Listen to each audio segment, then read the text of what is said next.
recent auction, I bought a whole bunch of cabinet doors that went to nothing. Can I even get it in?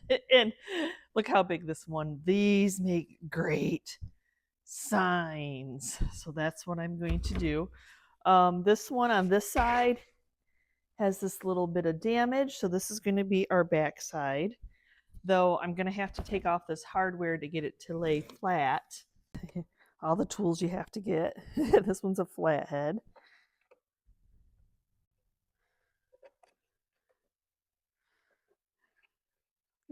It was very loose anyway. Oh, and then look how loose it was. They stuffed it with paper and there's a stamp on there. That's, hey, you do with what you can, right? And then just twist this off. That might just be just as loose. Okay. Before washing the board off, I'm just going to tape this part off.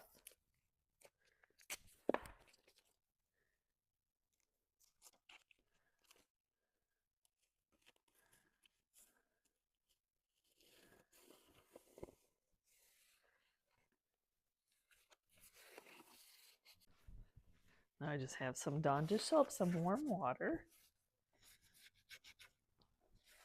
And we'll just wipe the board down. So with this being raw, dry wood, I need to seal it in with something. And I usually will use shellac as a primer to seal in the wood so that when I go to paint it, the paint's not just absorbing into the wood. I like to give it usually an aged, like it's been out in the weather look. Chippy, crackling, whichever we can achieve. The wood kind of does what it's going to, but I'm going to put a nice healthy coat on and then let that dry. Oh, flour sack. I love the classic white, y'all. A lot of people would have, their cabinet door might have been white, and then they would have turned it into a sign for what they needed the sign to be for. So I'm going to just do plain flour sack. As much as it's a big guy, so Pickens paint, as you see, is a powder paint that you mix with water. The directions say equal parts. You do you. If you want it thinner for what you're working on, or you want it thicker, you'll know the consistency once you get that ratio in there. Version blenders if you want. I just use this works for me. Now I have some Sweet Pickens Extra Bond, and we're going to make it a little bit more crackly so it's not an even crackle through all over, and hopefully maybe some chippiness.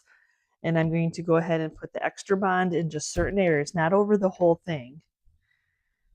Like just where you might have seen more wear than the others. And it doesn't have to be a square or anything like that. And it does dry clear.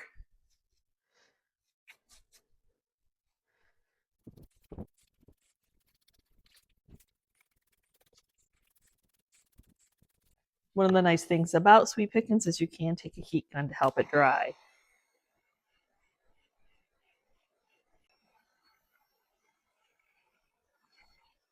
Now I'm going to take some of the Sweet Pickens beeswax, and where I put that Extra Bond, I'm just going to kind of rub it in that area as much as I can anyway. You know, it's a guessing game because you can't see it. You can feel it, but you can't see it. And now we get to start painting. And I like to put on a nice thick coat and be patient for it to dry. The nice thing about doing a chippy look is you don't have to have this pristine paint job. You can just get it on there. I'm trying to go down the sides too.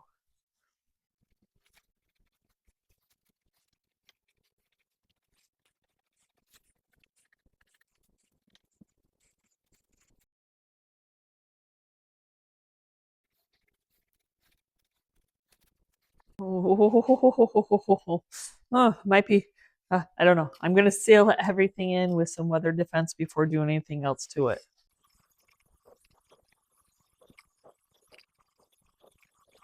So before stenciling on this, I'm going to sand it. I know there's going to be some big old chunks coming off.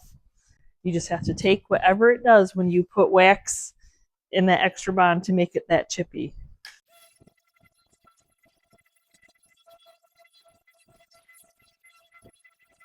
cricketed out the word antiques. Or antique, whichever. I can't remember. I think I put an S on it. I think I put an S on it. Hope I did. But this is so long that I couldn't do it all in one cut. So I had to separate it. So I was just doing that as a stencil. Just going to take another little piece of the vinyl. I'm going to attach my two together before putting it onto transfer tape.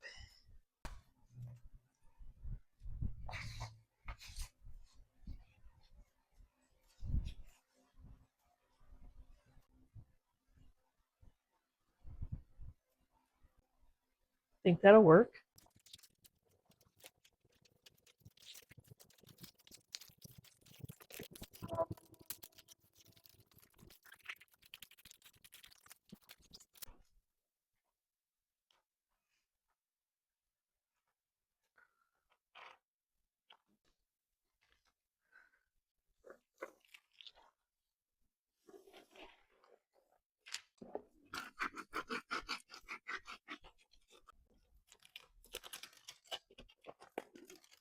So I use the 631 Oracle removable vinyl. So you got to talk to it a little bit because you want to use it as a stencil and not have it stay behind and rip up all your tape. So sometimes you do have to play with it a little bit more.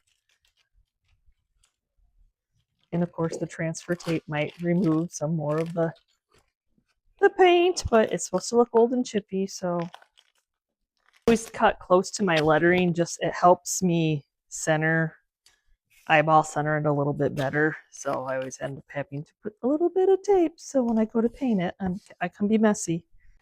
For my stencil color, I'm just going to do DIY's Little Black Dress.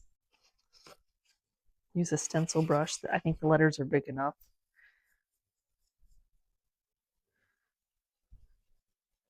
Then DIY is easy to clean up.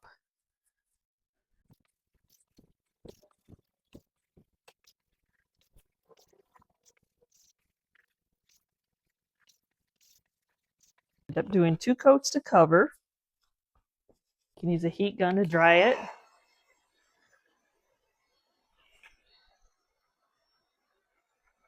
But before removing the stencil, I'm going to go ahead and seal the paint in.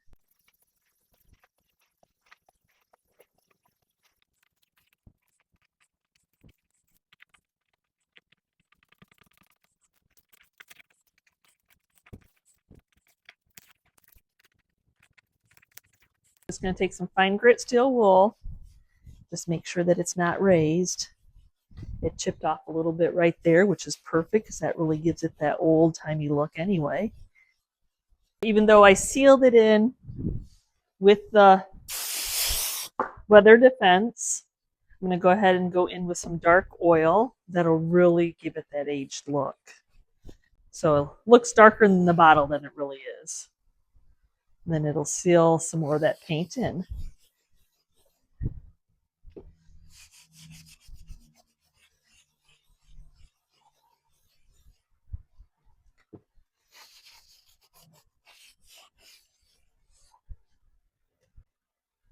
Of course, we need a hanger on here, right? Due to the damage on the other side, I ended up having to put the hanger higher up than I would like, so the wire is going to go above. But if I put it below, it would be too much in the middle and it would hang, it wouldn't lay flat. So that's why you can see the wire.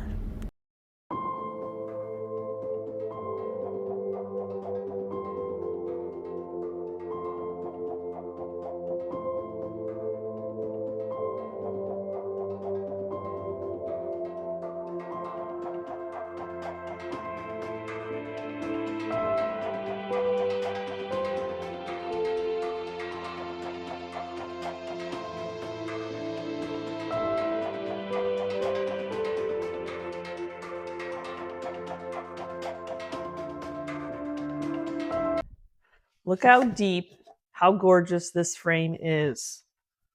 What color do you think I should paint it? No, I'm not painting it, y'all. I'm going to put some artwork in the middle of it, my artwork.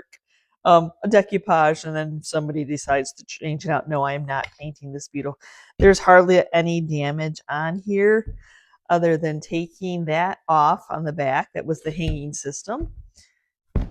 I think I have a piece of decoupage paper. We can go ahead and I think it'll do it justice. By the time I do, I'm going to do a crackling effect on it. I think it'll match. Wonder what the print was that was in here, because it had something in there. There were some nails.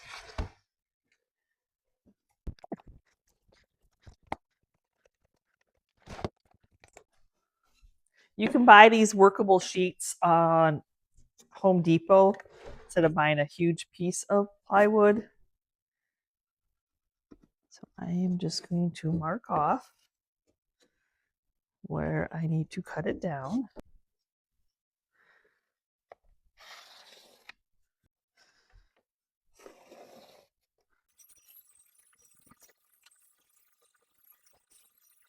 Always the question, does it fit? Yes, it does. That's good. So now to put a piece of decoupage paper, you want to paint your, it's already a light background, but I'm going to go ahead and paint it white to get my image to pop. I have Fusion's Picket Fence. Just something white. Doesn't have to be a perfect paint job, just something to get white back there to make that decoupage paper pop. Yes, I go through a lot, so you can, but you'll come by a big size. When it comes to sizing of old frames, you can't say, oh, this is 8.5 by 11, or this is 8 by 10, or this is 11 by 14. A lot of times they were just what they were, so you kind of have to like create. So I cannot believe that I had a piece of paper. So it's an old church photo, and it just happens that it's long. This paper is like 11.5 by 16.5, but look at, yeah, totally think that will do this frame justice. And we're going to go ahead and do the pen art crackling effect on it. I just needed to make sure where I need it to be underneath there.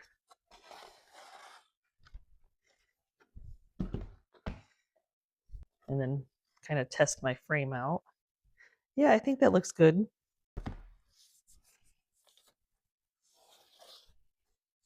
Give myself a guideline. I'm going to be using Decoupage Transfer Gel by Fusions.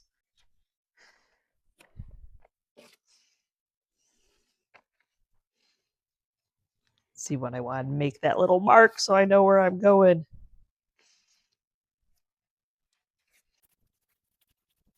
This paper has a little bit of fibers in it,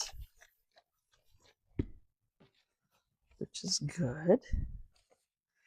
Okay, and then I'm just going to take it to my line that I had. So it's a little bit thicker. Decoupage Central. Of course, I'm trying to remember where I ordered it from. I have such a stash of decoupage paper, y'all. I might just have to take my image. I ordered off Zazzle a lot, but I have Piglet's Closet a ton.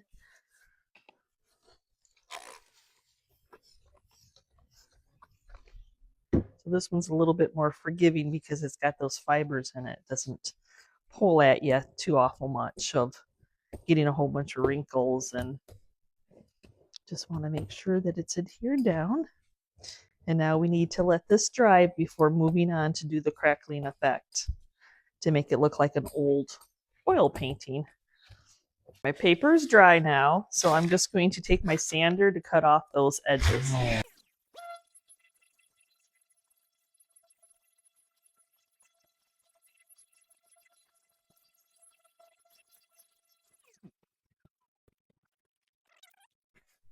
Okay, I'm gonna dust it, make sure I don't get any sanding dust on top of it. Before putting the crackling on, we need to seal this in, and I choose to use some of the Pet Art varnishes. I figure that the products probably work well together. So we're just going to put that over the entire image. Sealing that paper, try not to go, because it dries kind of fast. You don't want to go over that you're starting to rip your paper up or anything like that. My varnish is dry. Now the crackle, this is the classic crackle, and it has a 1 and a 2. The first step, of course, is the 1, so we're going to go ahead and apply that, and it's going to kind of look like glue.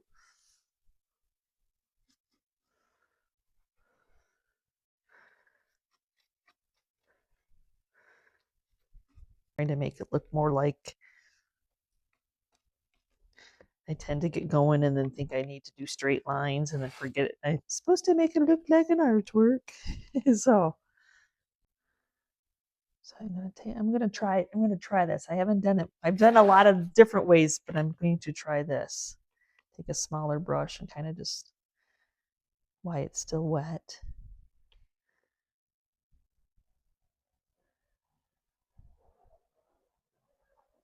So step 1 is dry. So hopefully I'm going to get that fun texture. So now we're on to the component 2, and I'm going to try to apply it similar to how I applied it to begin with. Just kind of wish wash, wish wash, wish wash. I don't know the word we're going to use, but it's a chemical reaction between the 2 products.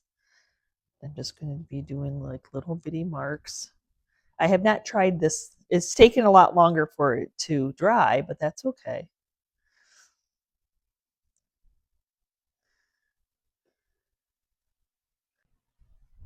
Oh, it's hard to see the crackling crazing until you get the paste on, and this is Pentart's Antique Paste in Umbra stencil brush.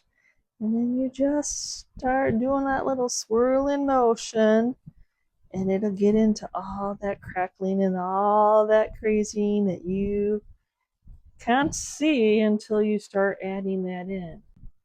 The swirling motion really just gets it in there. Now, if you like it that dark, you can just wipe off, but I usually will take, especially I want to be able to see the sun, I'm going to take some of the Fusion's clear wax, and I'm just going to kind of rub some of that off so we can see the details again. This probably has to be the most handiest tool I've ever had, this picture framer point driver. Yeah, that I never knew that I needed, but I have used it so many times. So I'm just going to get that in there.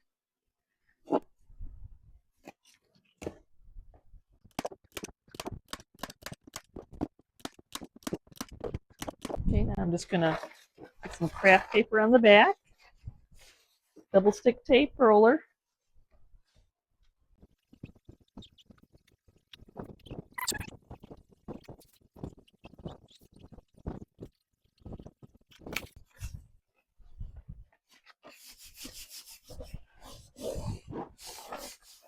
Then I find it's just as easy to cut it with a sanding.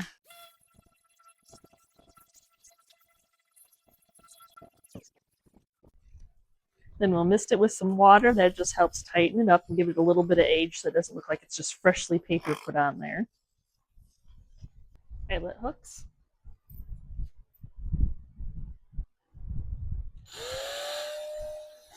.17 gauge wire.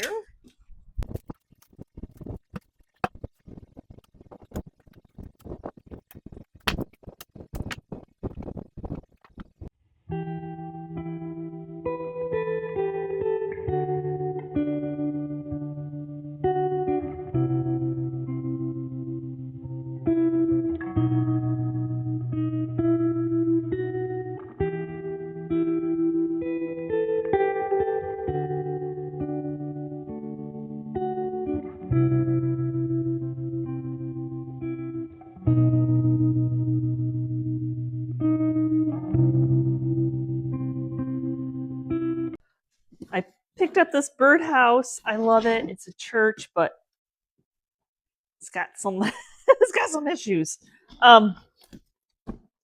Yeah. So most of them are missing or they're falling apart. So I'm gonna hopefully try to take a board and try to make them again. I hope. That's my hope anyway. Take the nails that are already there.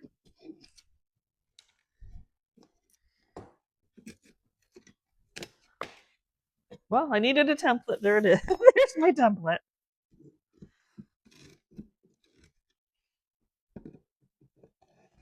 It's the church windows that make it unique.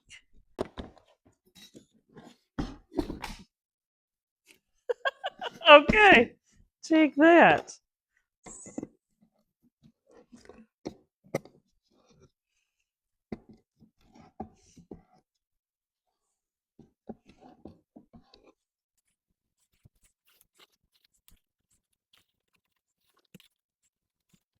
I know they had some, but I'm not guaranteed that I'm going to match them up completely, so I'm going to go ahead and cut new ones. I have them traced out.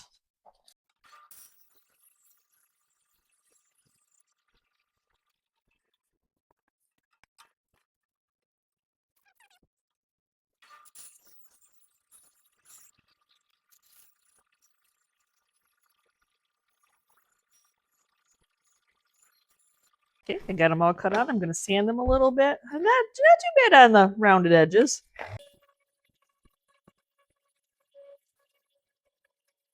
The only way that I thought I could get matching was to tape them all together, then sand them. So that seemed to work. Exact match or not. Oh, not terrible. Okay. I'm not completely terrible. Going outside, so I'm going to use this Kills exterior paint. They used to sell this at Walmart, but they don't anymore. I miss it. It's my favorite. It was my favorite, but it has a paint and primer in it. So I'm going to touch up the white using this. I'm not going to overthink it too awful much because we still want it. We just want to freshen up it. How that is if you put stuff outside, it just every few years it needs to be touched up. Since I can't pop this off very well with that, I don't want to just, I probably could really work at it, but I'm not going to work at it that hard. I'm just going to put a screw in to tighten this up. It's just the screw will tighten it a little bit more than what the nails are.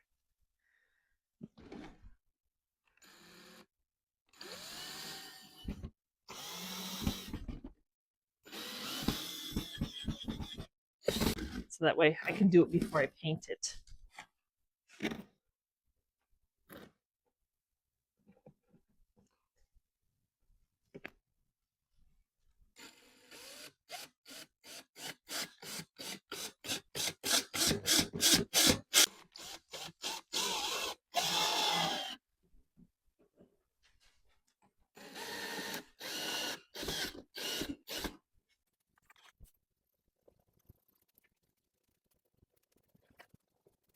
Moss. I don't know. Let me just test a little. Test a little. Okay, I'm doing it. Keep going. See, I only had a couple exterior colors. And I don't care if that other green comes through when I sand it.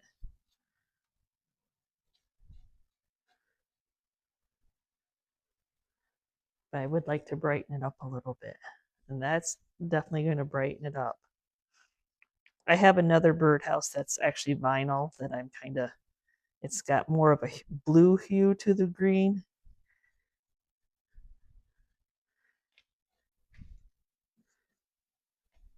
So that's what I was thinking. I know somebody's yelling at me right now. Leave it the way it was. I know. Not paint something else, when you're doing the whole thing.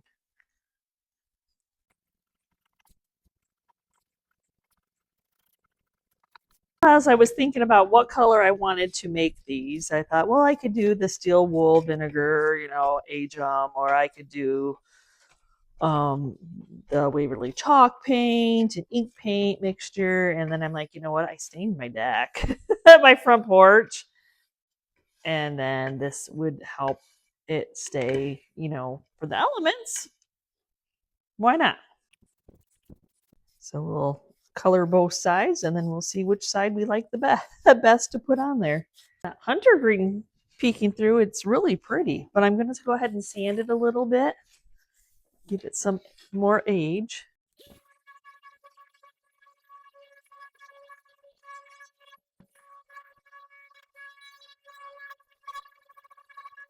I'm going to put some Titebond glue. Hopefully with the sealer I'm doing it, it'll last a little bit better.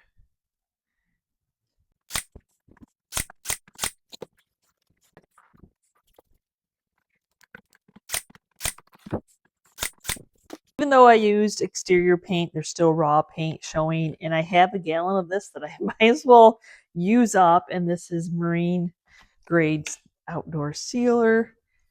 It dries clear, so I'm just going to go ahead and give it a couple coats because I have it. I might have done weather defense if I didn't have this on hand, but I might as well use up this gallon that's taking up space. And I think it's really good.